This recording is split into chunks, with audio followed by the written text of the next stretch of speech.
you ever see a CFO running a clothing business, it almost always goes to shit. And I always say this, Alex, I always thank him. I'm like, there's no way the deal would have gone through without him. Saying no to wholesale in the end was great. I made that mistake because they came in and thought they were above everything. Founding what is now LSKD in 2007, Jason Daniel has grown an international fitness apparel brand focused on inspiring their community to be 1% better every day. Simon Beard founded Culture Kings as a market stall on the Gold Coast in 2008, and in just 15 years, the business was worth $600 million. It's like you're a Lamborghini driving down the highway at 300 kilometers an hour and it's raining. There was weeks I couldn't pay myself. There was weeks we were owing suppliers in China money, and I was on the phone to them 90 days late going, look, I'm going to pay you. You will cook the brand. They're the most disloyal of stuff. They're never going to pay full price. Not only is it obsession with product, because that's one of the most important things to grow,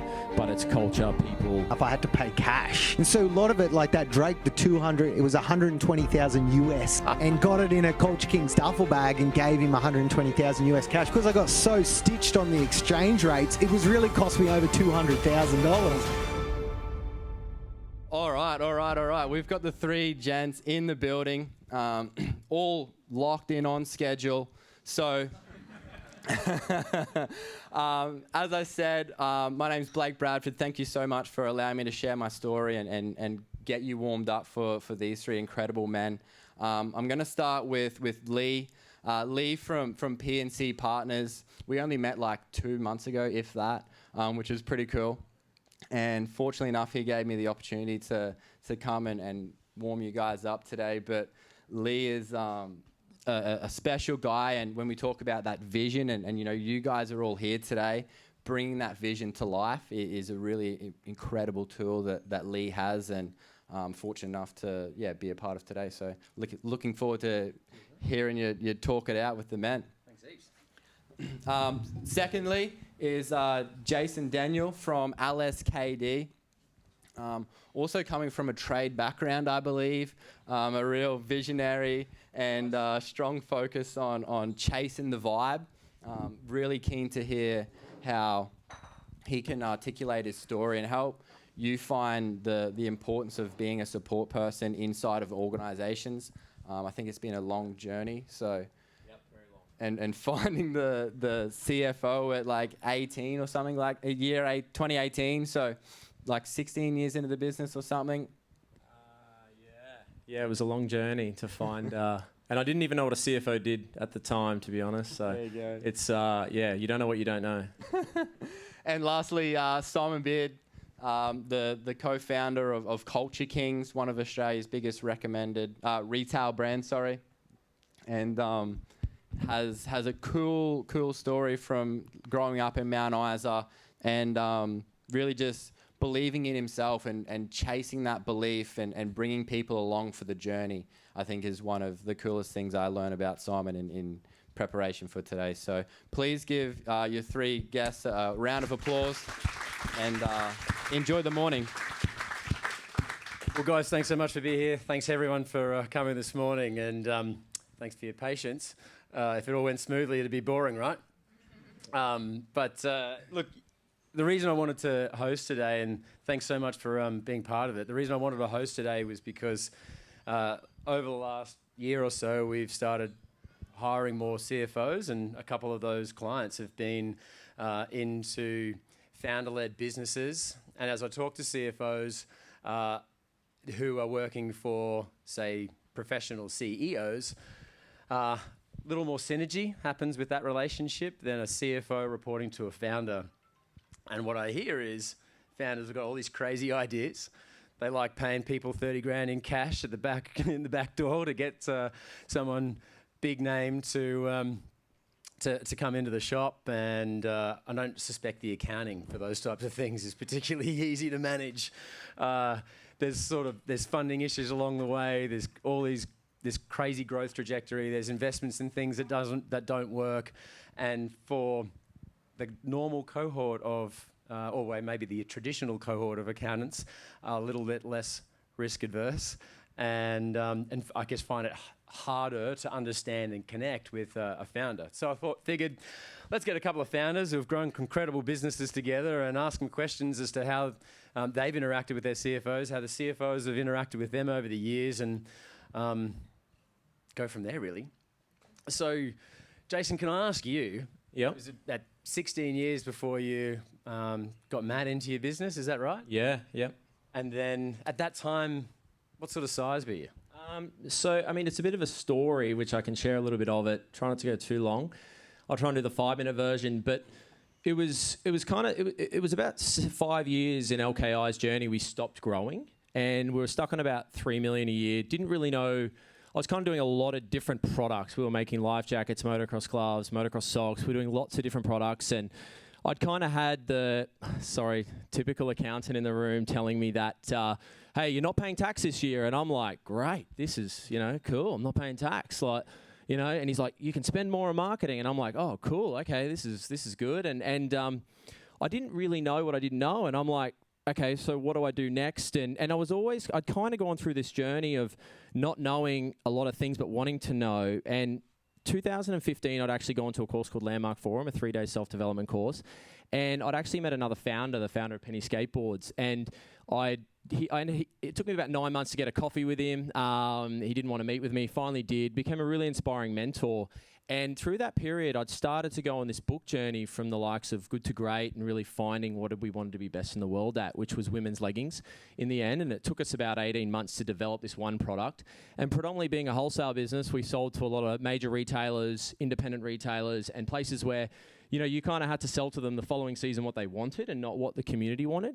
So I'd kind of gone on this real long journey finding that and finding my why at the same time. And then as I was trying to find my why through these books and personal development and the mistakes I'd made as a founder and not being a great leader and losing team members, through that period, Ben said to me, you need financial help, man. Like, you need help. And I'm like, fuck righto, cool, I need help. And he said, look, I'm going to introduce you to this guy that is actually the CFO of Uppercut Deluxe.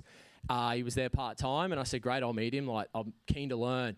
And I met Matt in, I think it was July 2018, and he's in the room, and he's like, God, another weird founder, just talks too much. And he's here today, and he'll laugh at me. But, he's like, yeah, cool. And he looked at the numbers and said, I can do a day a week, and I'll come in and I'll do your month end for you. No, he wasn't even going to come in. He's like, he sent an email saying, I'll do it from home. I'll do your month end. And I'm like, righto. But I somehow galvanized him into coming in a day a week. And through that period, it was quite a struggle. The business wasn't doing well. Like, there was weeks I couldn't pay myself. There was weeks we were owing suppliers in China money, and I was on the phone to them 90 days late going, look, I'm going to pay you. You're going to get paid. Like, please just look after us here and let us get through. And when I met Matt, he kind of taught me, firstly, he came on and I had a government grant.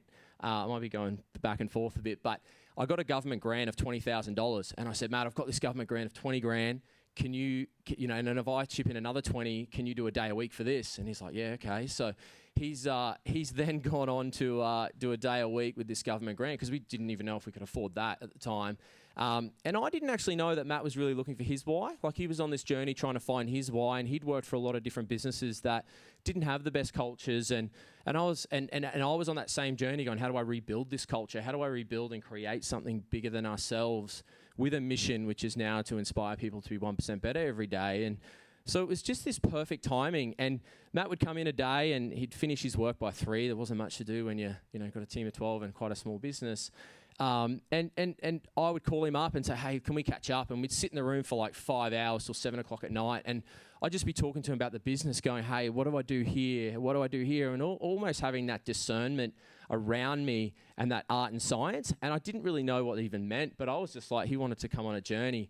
And then I said, I need you to read this book. And he was like, no, pretty much. He wasn't interested, Not many people are interested in reading books at the start. So I was like, when have you read that book? Have you read that book? Have you read that book? And I kind of forced him into this journey of reading books. And now he's read more books than anyone in the team now. And it's quite special with what we do with investment into personal development for our team. But yeah, I mean, the story of meeting a CFO for me was very different, because I think and what I've realized about having a finance team and some of our finance team here today, which is super cool, and your CFO, they've got it. They're almost an extension of the founder. They almost have to be thinking they're that discernment with you in that art and science, and they work with you on the journey. And the founder has to share as much as they can, but also the CFO needs to be on that journey with you and almost understand the mission and values and the passion. And you know, having, you know, Matt, he's helped shape all that with us. So it has been a unique journey to have him, and it's and obviously what we're doing now is crazy. So, you know, I don't think if it came from where it came from, we'd be in the position we are today. It's been quite special. Yeah, it's just In the short version, sorry. As you can tell, I talk a lot. yeah, mate. Like it's such a cool journey, and then that gear change in 2018 to switching to LSKD. I guess yeah, raising capital over that time, or We didn't raise anything. Nothing. No. Wow. So through that, we were always self-funded. So, we had a lot of dramas. I mean, through that period, a lot of people doubted the shift. I got a lot of feedback from the team and the community when we transitioned the brand, but a lot of my family didn't believe in me. Sadly, one of my brothers no longer in the business, or my mum, I had to make them both redundant and make some really tough decisions. But it was had to turn the company around. And having Matt by my side, there was no raising. It was all self-funded. It was even to what we're doing with retail now. So yeah, it was exciting. Unreal. And Simon, I can see you nodding and understanding, or it must have happened for you as well over that journey. Can you tell us the time in your journey to now where the CFO became really valuable? Yeah, so I was self-funded the whole way, but I remember in those early stages I made a mistake of hiring someone, and I always, especially smaller businesses, I think they make this mistake: over-title and over-hire. Like calling someone a CFO when we're only like 10 mil or something. I made that mistake because they came in and thought they were above everything, and I'd always run a very flat structure. Even till only when I stepped out of the business last year, I was still running a daily stand-up every morning with 100 people on it, going through the ad account and explaining why these trends are working, why this data says this is what I think will happen tomorrow, and to help teach and learn the whole team. I always wanted it to run as flat and fast as possible. But going through that journey, I remember I had a Peter Hedge on my advisory board. I started him in about, we were doing about 50 mil turnover. And I remember when he started just on the advisory board, and he looked at this business, and he was like a PwC partner, ex-PwC, and then was a lot in insolvency and stuff. And he's like, how can I describe your business? He goes, it's like you're a Lamborghini driving down the highway at 300 kilometers an hour, and it's raining, and you've got the lights off. Like that's the way he explained it. But for us, we were sort of founder, and we'd always just bet the farm, the next lot, on every next shop, next investment. But this is where I know from there, we had different leadership in finance, but my big unlock was when Alex came along. And I remember, even though we were titled, I had a rule: no one was getting a chief term till over 100 million.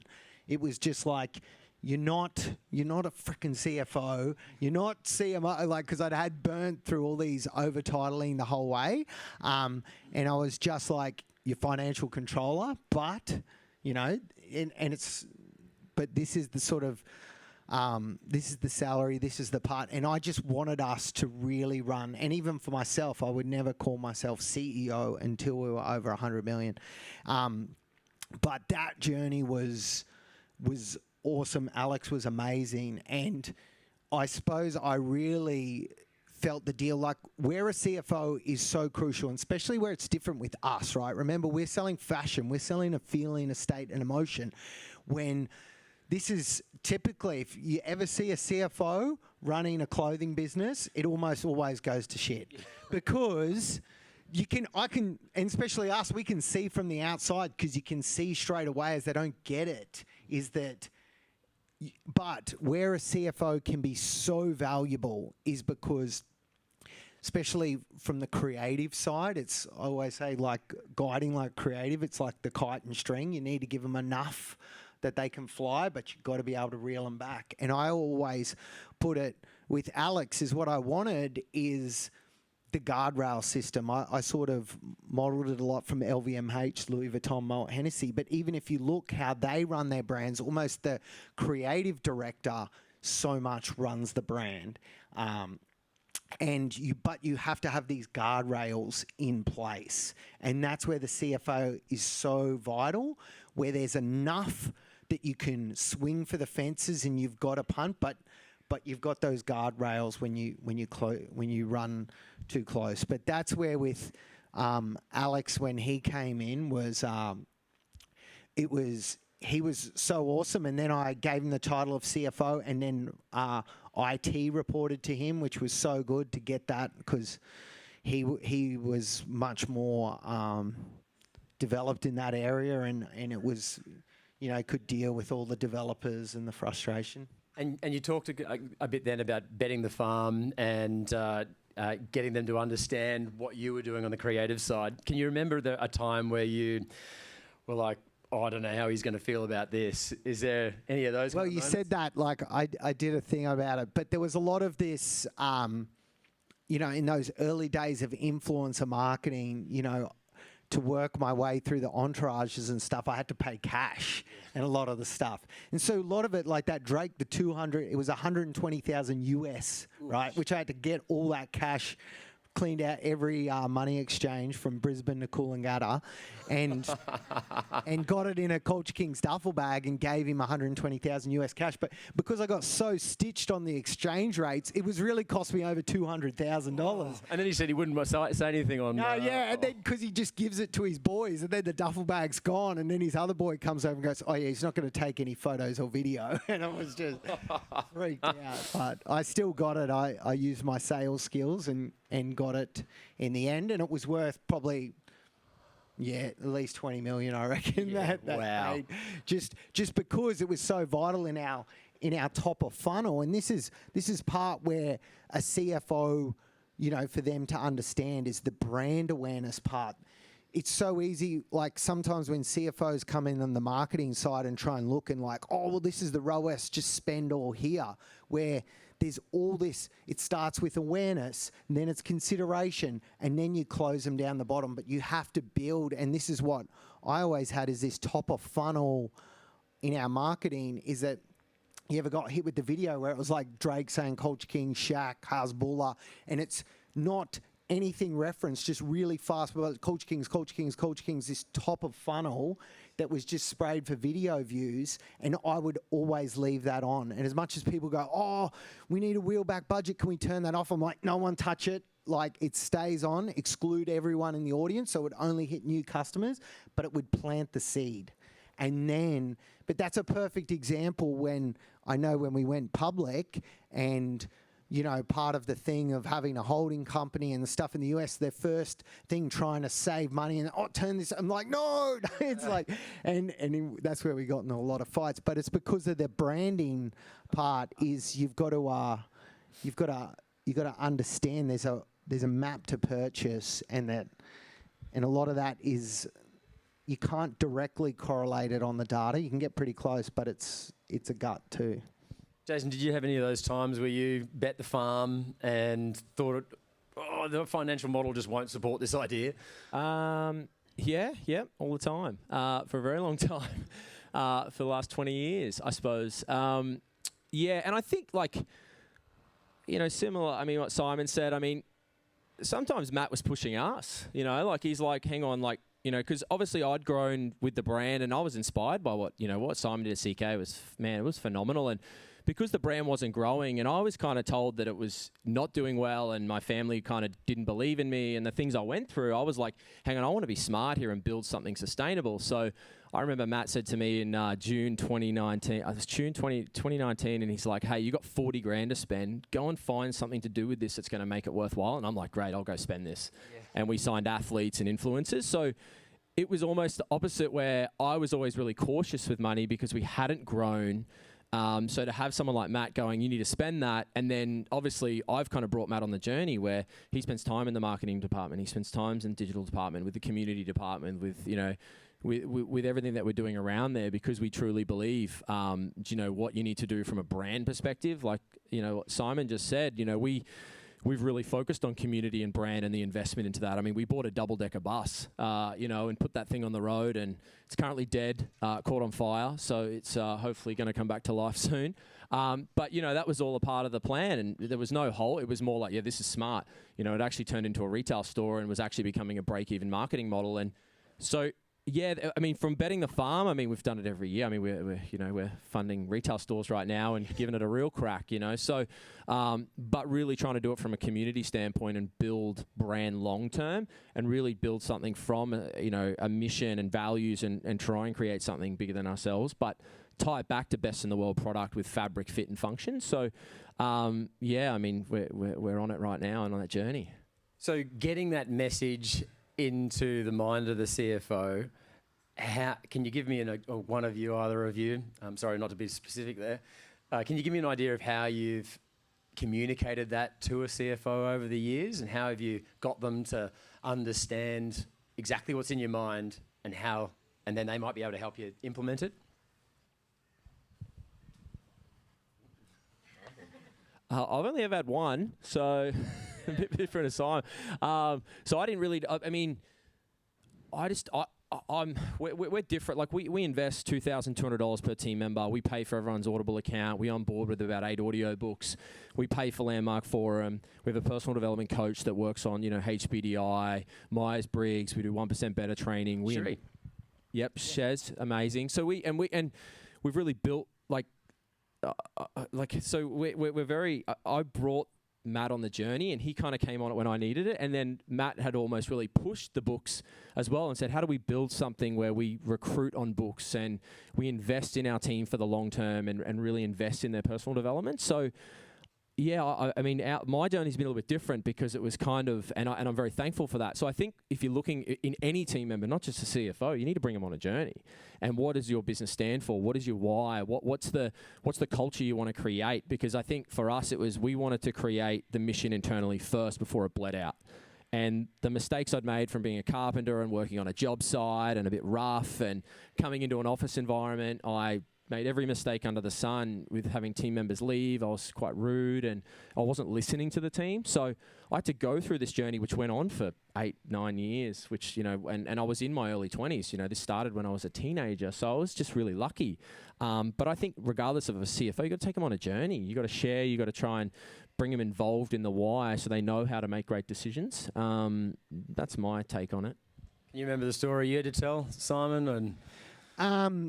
Well, I remember collaboratively, we really worked out this solution. We're always arguing of how much we could sort of spend on marketing, but the big unlock was actually not having a marketing budget and having this simple traffic light system. And this created the whole daily feedback where we worked it down to close to a daily P&L, but we would just simply look every day as we're looking through the performance marketing, as we're looking through everything that's working. And if it's green, we scale. If it's yellow, new content, new ideas, new products, or red, dial it back. And that enabled us, and I suppose we really got that dialed come 2019 and in this momentum. But where it really kicked in was in 2020 because, as everything, in COVID, but as everything cranked, because we were looking at by the day, we were just like, oh my God, ding, ding, this is green to the max. And we just scaled and scaled. And that's how we went from $100 million, we were doing about 120 million pre-COVID to 250 inside 12 months and then to 300. And so that was, but that was really worked out with Alex, and it was a huge job for him to break down and estimate everything down from the, to the weekly and then to as much as we could daily. And once we got that profitable flywheel going, that's my biggest one for so many businesses now, and especially because I saw this unwind too as we went public and stuff. And no, we need this strict marketing budget. We have to spend it for the quarter and it was just, I love that real nimble. You lost a bit of freedom. Yeah. I love that agility that we had. It was so valuable. And that brings me to the time before listing or selling. What was the preparation like during that time? What was the involvement of the CFO in that time? It was so much work, and I always say this, Alex, I always thank him. I'm like, there's no way the deal would have gone through without him, because part of the private equity tactics, is to wear you down, and especially from a founder sort of perspective, is that especially a lot of us aren't detail orientated and can just get to this, near enough is sort of good enough, where they hammer from every side. Through that, they spent about $5 million on due diligence, and Alex was the one answering every one of those questions. And I remember when I would open up the PDF full of questions, and I was just like, oh, fuck it, don't worry about it.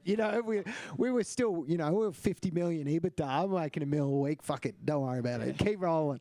But he was the one that kept doing it and kept persisting for us to work through and get it done. And especially as we look at valuation and everything, I was so glad that Alex had that persistence and stuff to get it done, and it was crucial, because it is a very painful process, especially too for a founder, because it's this distracting thing of like, you're not running the business because you've got so much of this other workload, and going back through it's really boring stuff. Grossly outside of your skill set, and it's not. Totally not fun. I hate reading most things. So, and I saw you, Jason, have a bit of a laugh with Matt there when Simon was talking about just near enough is good enough. Yep. So now from here over the next, 2 to 3 year period. What's the plan for you, Jason? We actually have our finance team here today, so if you want to go meet them, we're recruiting. Just quietly. The next few years, we're really focused on retail as well as e-commerce, and creating that kind of, whether you call it omni-channel, but that, within creating those community environments within our retail stores. So this year we're opening another 6 stores. We have one next week, Sunshine Plaza. Pack Fair opens on the 4th of May, and Toowoomba opens on the 22nd of June. So 3 more in Queensland to really build our localised community, which is really exciting. The next 3 years and our BHAG over the next, kind of 9 years, we're 1 year into that, it's huge. And what we want to do and try and create something special globally out of Logan is a real goal for us, and really, create phenomenal careers. I don't think there's many brands within sportswear and what we do with core products and fabrics, fit and function, and we're really trying to create fabrics of the future, and we're working with places that don't make any fabrics for Australia, and how we can really create that for the athlete and the community. So not only is it obsession with product, because that's one of the most important things to grow, but it's culture, people, and our plan of where we want to go in retail in Australia and New Zealand. And then at the same time, we have our US office in San Diego. It's a small 200 square meter office, real community building environment, about an 80 square meter retail store at the front, community room at the back with ice baths. We're on a street on Garnett that's got like 15 gyms. We planted that as our home base, and really trying to localize as a postcode almost, to just build there, because obviously US is such a big market. Simon's done a great job in opening the Vegas store, and he's done, and it's no easy slog doing that. So we're really just trying to build there while we own our backyard and build Australia, New Zealand, and the community here. But yeah, there's lots. Yeah. We could go on about it for too long. And you've both launched into the US over a few years ago. When was it that you got into the US? Yeah, we sort of really gassed it online there during COVID, like that early part, 2020, and and we opened our Vegas store in 2022. What did you find most difficult about getting into the US?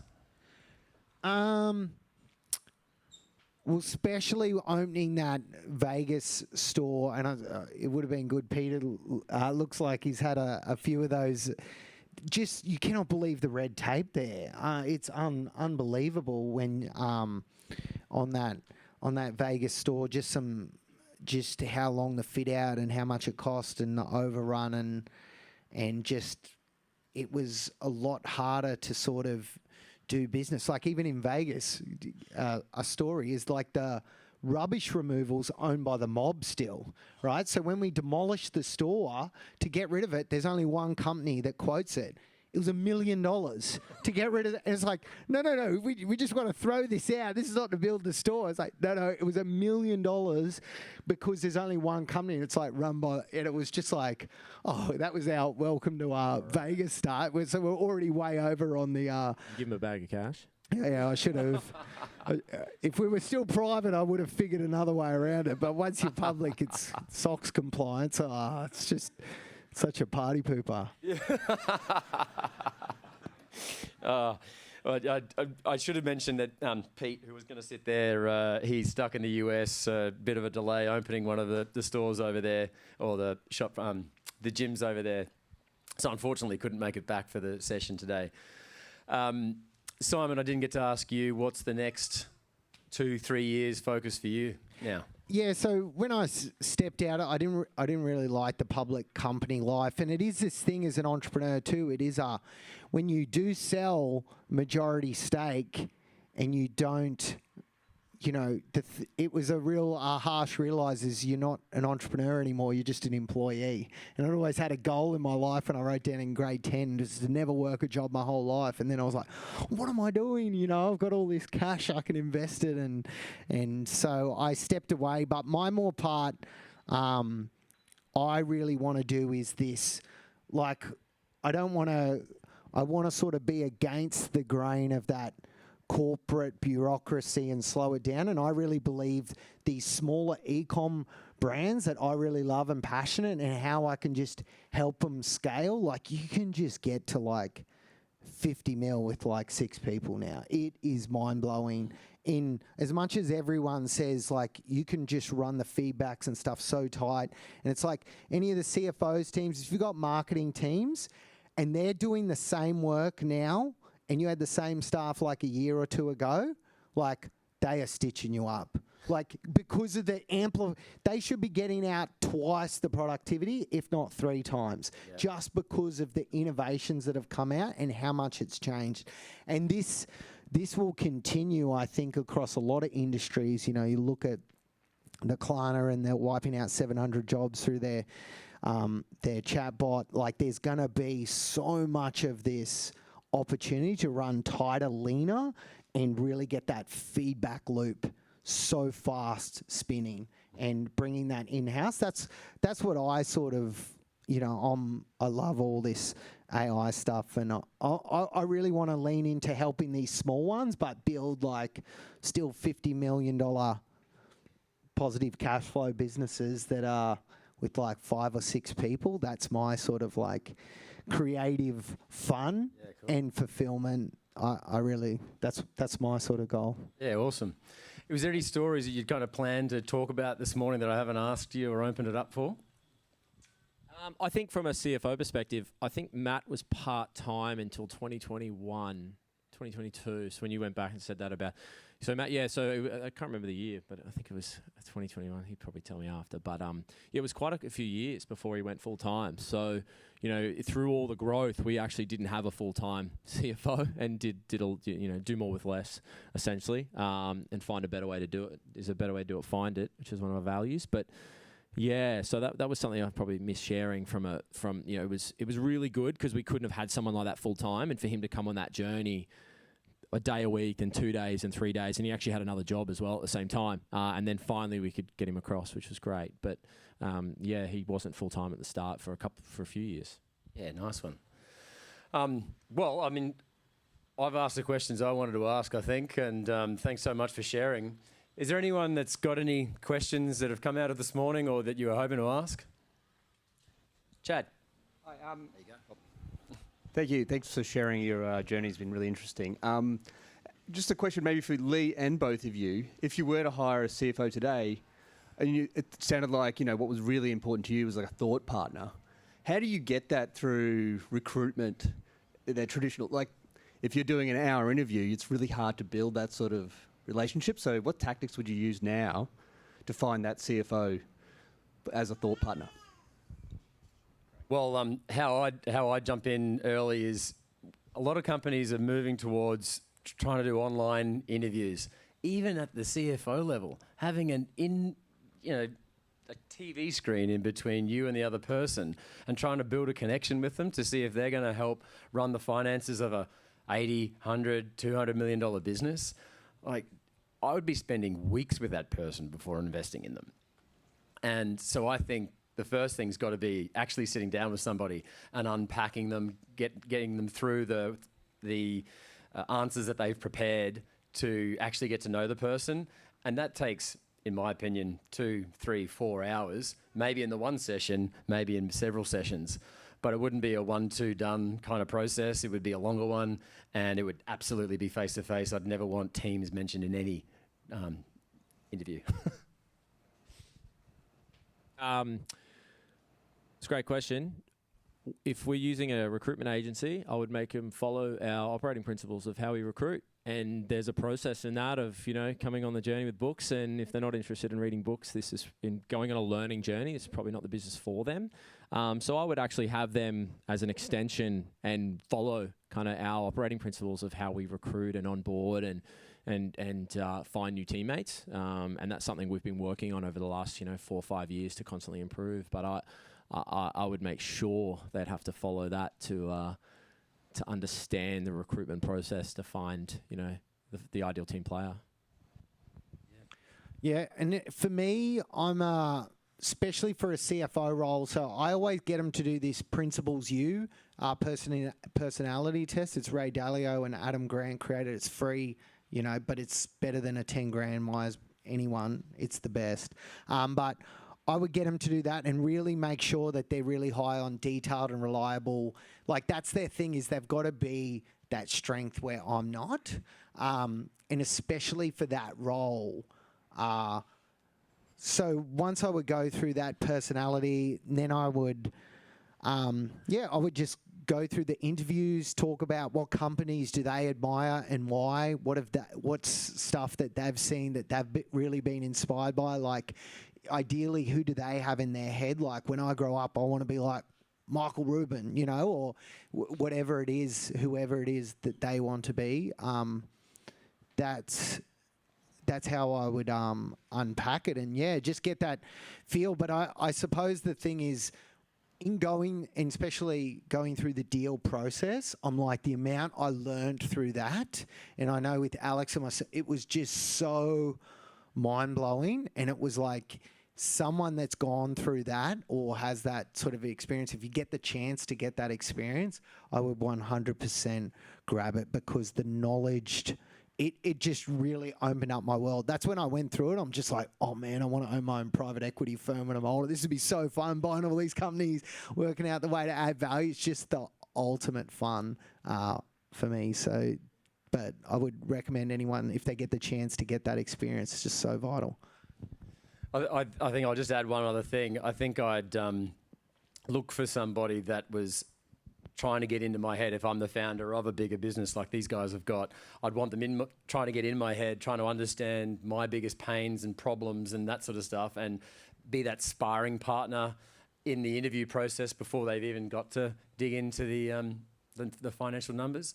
That'd be what I think a CFO needs to sit around a table and do, not post month-end journals or whatever.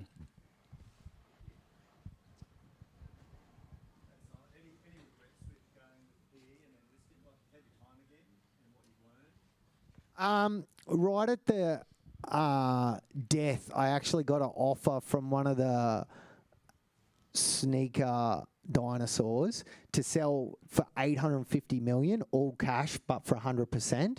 And I remember the thing was like, Tony, I was like, oh, should we do this? And it was just, and I know I had that gut feeling of when we were going through it, as much as I was like, I saw how much the figures jumped, and because I was so into the day-to-day one, I remember part of me told me, I was like, there's no way this is sustainable, right? Like, we were doing $1 million a week from Australia, shipping to America, charging $25 postage, right? They were paying it. It's just because they'd pumped the most insane money through the system. So I suppose if I had it again, I would have just taken the 850 and sat back and then waited. But you know, going through the process, I really did. It was always part of my strategy to take on the US. I'd seen way too many Australian brands, you know, think they've nailed it in Australia, take on the US and lose everything. And I wanted to diversify before I did it and take some money off the table, and then the rest, you know, let it ride. And that's what we did. You know, we spent 15 million on that Vegas fit out. By the time it was done, it was, I would never have done that with all my own money, you know. So it was great that we could do that and take that on. And I'm sure it will, you know, once we ride it out, it will just keep going and going, and will be a big behemoth. But it was definitely through the process, you know, I don't regret anything. And it is an amazing thing, because as an entrepreneur, that pressure, that weight, it never releases, you know. No matter, I thought, oh, once you get 50 million, it will go. Once you get 100, you know, and it just got bigger. But once I got that money that was off the table, that was not related to the business, I always say this, like, I never slept better in my life. And it was just that feeling, too. I still get it actually every morning I wake up. It's just like, oh, it is a great feeling, because then you get to do whatever you want to do, and as much as you want to do, and it's all sort of house money, you know. It's great.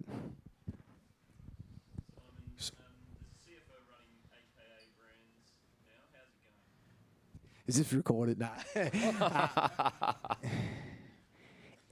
Well, what I was sort of saying is that it's exactly the problem, is that a CFO can look at it through a spreadsheet and go, you know, like, could look at Black Friday and go, oh, you did $5 million.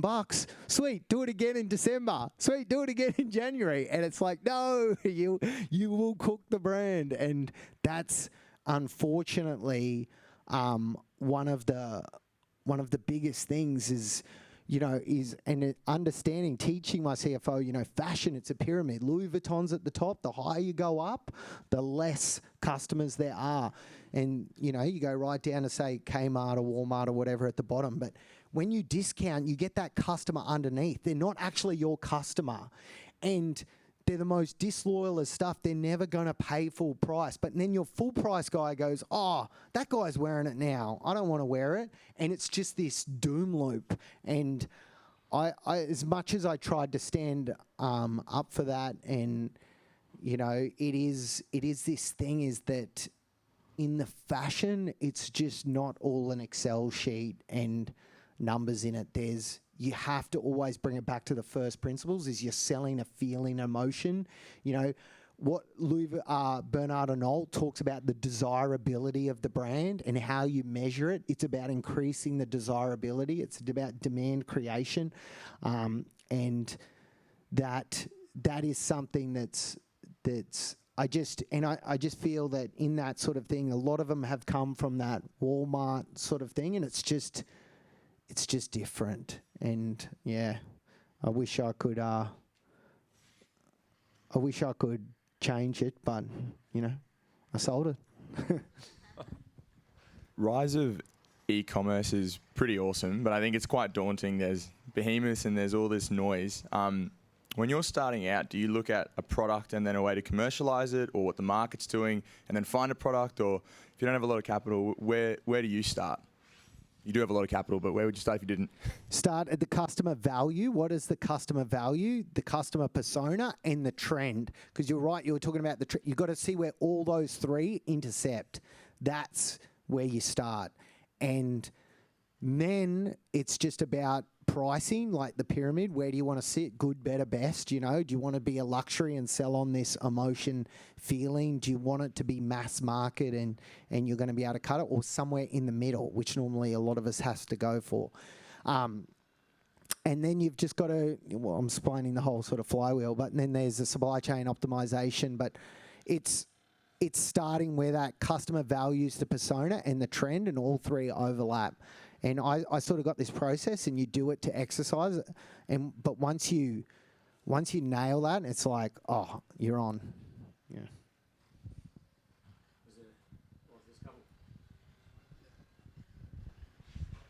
As a growing brand, everybody thinks you say yes all the time. Is there an example where you said no to something and you were happy about it, and an example where you said no and you regretted it? You want me? I think saying no to wholesale in the end was great. Through I was selling to a major retailer that had 66 stores. And it was around 2018.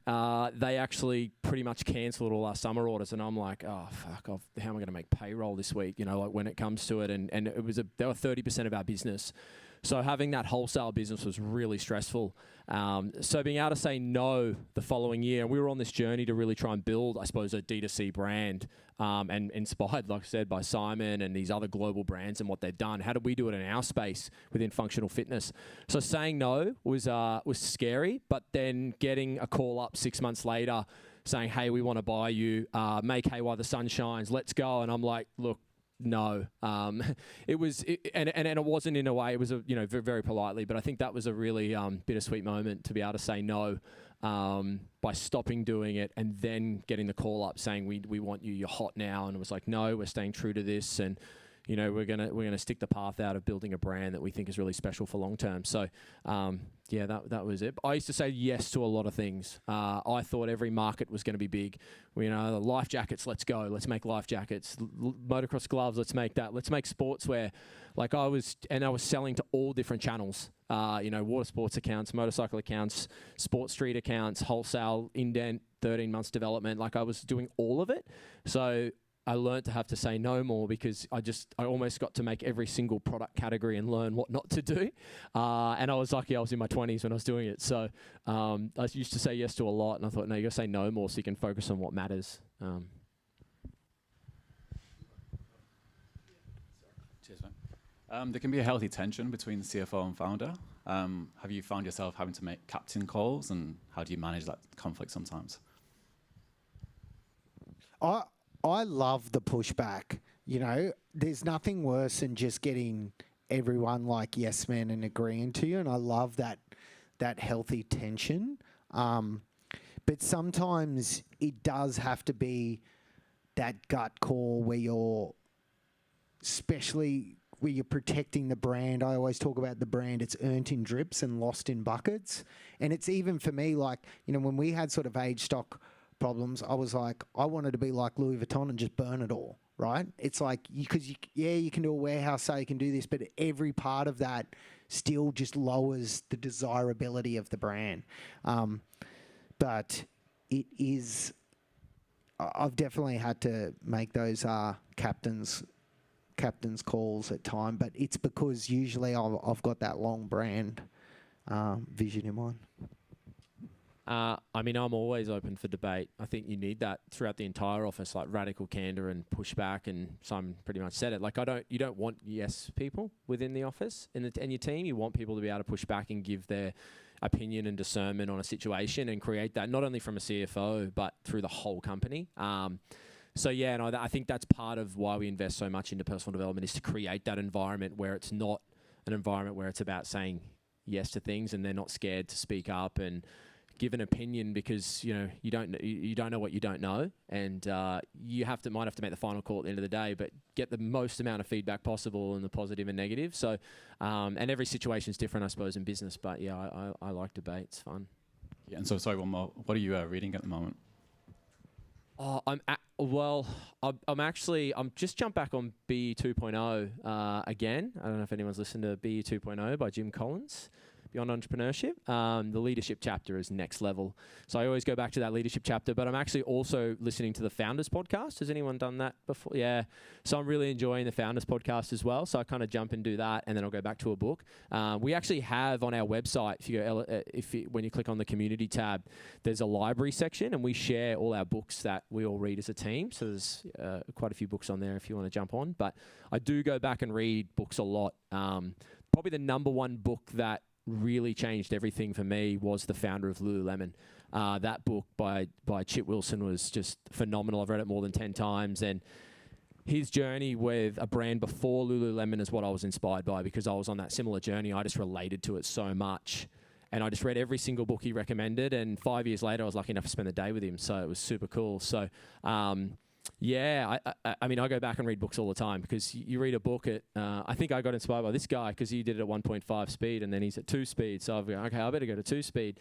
So I always go back to them and read them again because you might miss something or you've grown. Every 6 months you're growing. So you go back and go, oh, I get that section now because I've gone through that journey in my career or my personal life. So, but yeah, that's what I'm reading at the moment.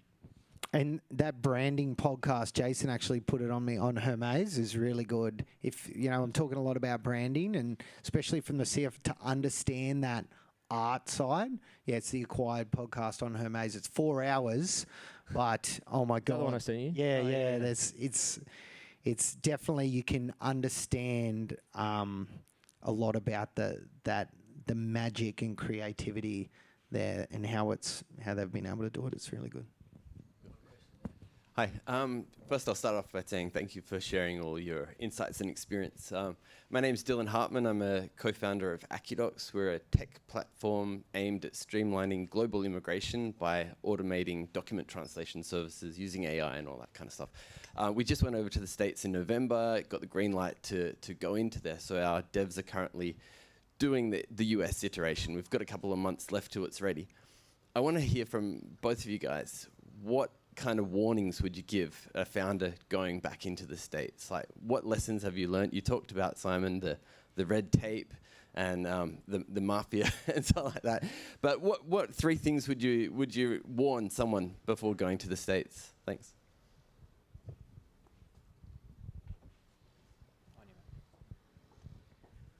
I would be careful. A lot of those Americans are very patriotic about America and always being the best, is never doing in a way of like, yeah, but we do it better here. Like, they'll just never want to hear that. You have to position yourself in the way, and as much as it's their idea, and I think just not being that is that thing, as I noticed in dealing some of that culturally, is that America was always sort of the best, and everyone, like this thing, we all wanted to live there and biting our way to get in, where it's not the case. But you've sort of got to lean into that and just play to that ego, I feel. Don't fight against it. We're on the journey over there. So I think, like Simon said, I think you need to localize as much as you can and localize to the US community. I think, not a lot of Australian brands have made it over there. It is tough. And I think when you start to look at the patterns, a lot of them haven't localized to the US community and tried to bring the Australian way. And I think you have to bring, localization. The founder of Afterpay, I spoke to him for half an hour and he gave us some great advice and said you need to localize all the way down to the postcode.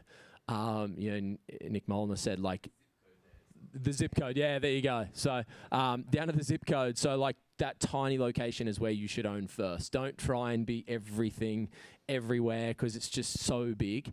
And we've adopted that, in Pacific Beach, and that's our spot in San Diego. And let's really just localize within the community there and fitness and take our time. I think it's that whole thing where you see it. A lot of brands have gone, okay, we're big in Australia. Let's just go there and it'll blow up. And then you hear years later it doesn't, and it's quite scary. So I think you really have to build brand and what you stand for over there. There's just so much competition over there. I think one last question on this. Yeah. Digital marketing is really big in the e-commerce space. Simon, you were talking about top of funnel and how you would look at the ad account. So this question's for both of you. How do you determine, like, digital marketing is really easy to measure through ROAS and attribution and clicks and whatnot. So how do you determine analog marketing ideas between digital, like the 100 or 120,000, however much cash you gave to Drake, or the BAF bus that we have at LSKD? Like, is there a sort of intuitive feeling you get, like, no, this is going to work, or how do you split between the two?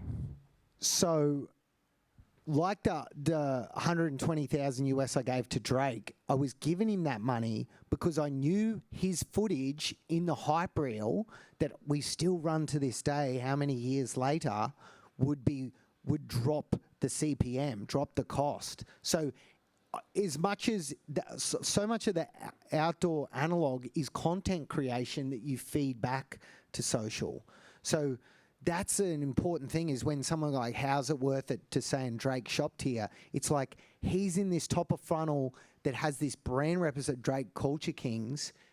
He's like an affiliate of your brand. Like it's, and it's the biggest bargain ever. Stake pay him $700,000 for a swipe up every day. Anytime he does a swipe up for stake.com on his story, he gets $700,000 into his crypto account to gamble. It's like, I got the best deal ever, I'm still running that one ad 7 years later or whatever. So it is, this thing is I would, and I think this is important, like a lot of brands spend way too much on performance and not enough on content creation. But a lot of that content creation is the outdoor, etc., that's still in this way feeds back into social. And yeah, some of it though has to be gut, old-fashioned, like I don't have all the data, but it's just worth it saying that this person shopped here and rubs off enough the brand equity.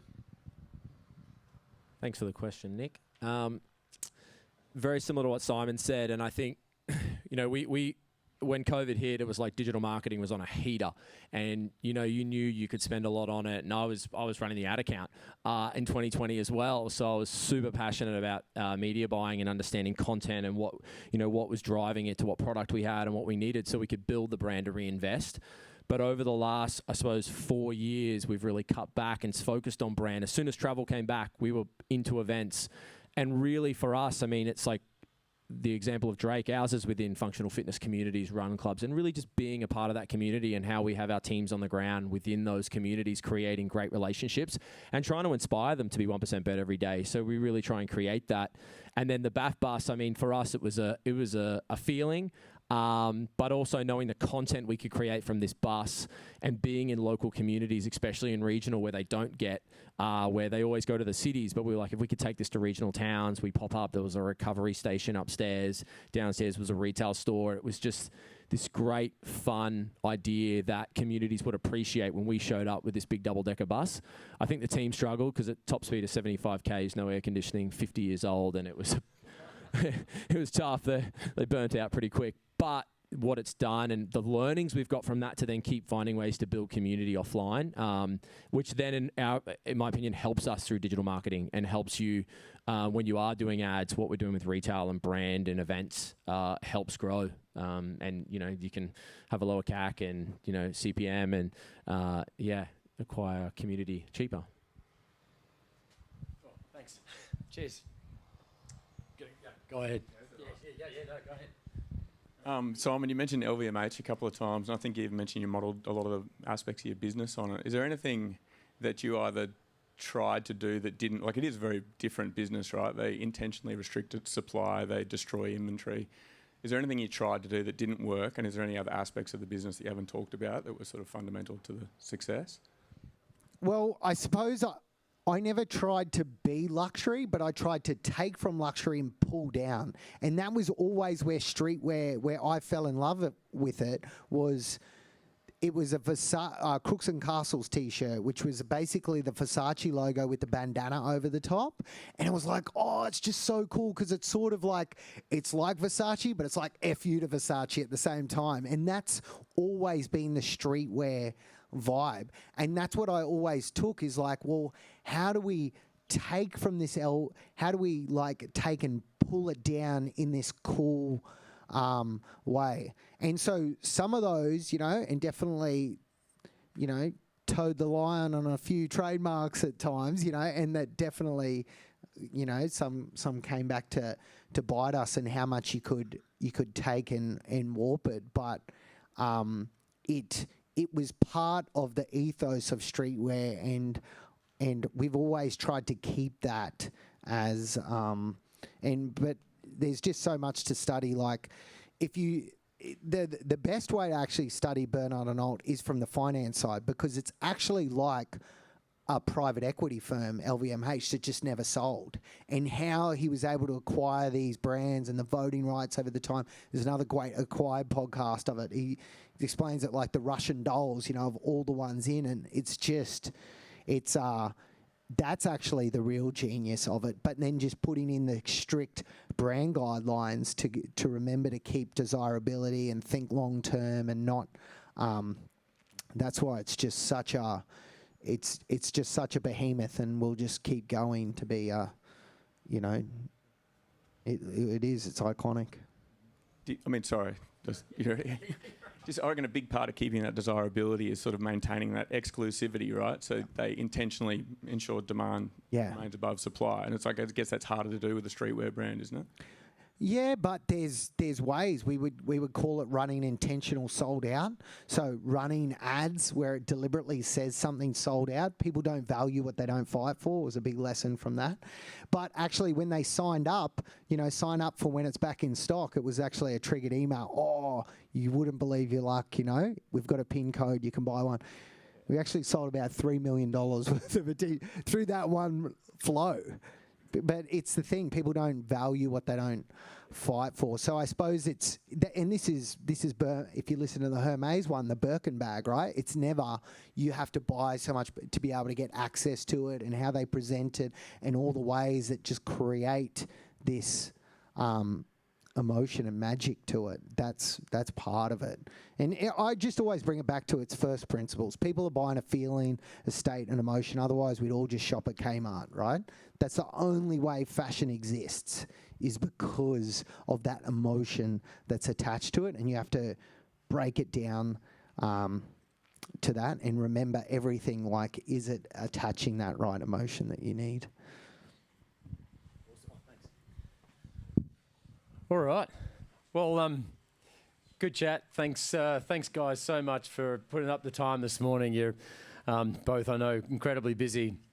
And thanks to everyone putting up their mornings and coming joining us here this morning. I hope you all enjoyed a bit of breakfast, enjoyed the company, and enjoyed the chat. Really appreciate it. Thanks, everyone. Thank you.